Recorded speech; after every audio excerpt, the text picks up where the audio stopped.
Our old way of making piecewise functions, which turns out is still going to be the best way, something like f bracket x underscore colon equals, and then the keyword to use was piecewise, and then in here is supposed to go a list of lists. So what does the inside list look like? Well, it's like, what's the function? So maybe x squared plus 3. And where is this supposed to be valid? So how about it's valid for x bigger than negative 3? And then I can do another one. Let me make it complementary to this one. So it's the other values of x. So how about just choosing some random thing? How about negative 7 times x?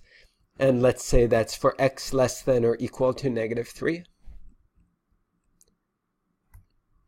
So it's a list of lists. The first inside list says what's the function and where is it valid. Second list says what's the new function and where is it valid. And if some value of x is valid for both of these, then it's going to use the function from the first one for which it's valid. So let's just test this out and see if it's working. So let's plot f of x. Notice that this one doesn't have an underscore because now it's specific values of x for x from negative 10 to 10. Yep, that looks like a piecewise function. And what I want to talk about here, it's not at all a better way, just a different way that I could define some function. And instead of using this keyword piecewise, I could define it using patterns. So that's why it fits into this unit. So instead of calling it f, how about I call it g? And I'm going to define this in two different steps. So instead of doing what I would usually do, which is g x underline colon equals, now I'm also going to put in one of these such that's, one of these front slash semicolon. So g of x underscore such that x is greater than negative 3.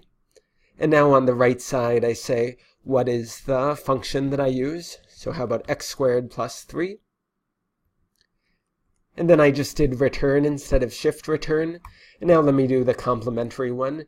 Gx underscore front slash semicolon x less than or equal to negative 3. And let's say this is same thing as before, negative 7 times x. Now I'm going to evaluate. And when I evaluate, notice how this blue g turns to black. And if I want to be extra careful, it's probably good to be in the habit of this. In the same cell, I'm going to put a clear G before it. That wasn't important for what I just did, but if I redefine things later, I'm going to be happy that I had this clear G in it. So now let's try plotting again. So let's plot G of x. Or let me show you that I could use a different variable too. Let's plot G of t for t from negative 10 to 10. Okay, so this t, it's just a dummy variable, and what values of t does it take?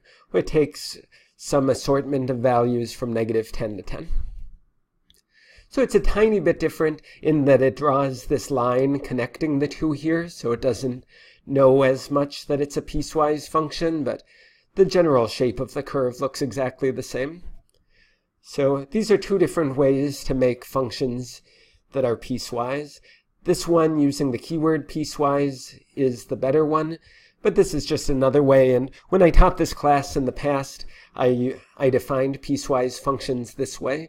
So just it's good for you to know other ways that you can make these same sorts of functions.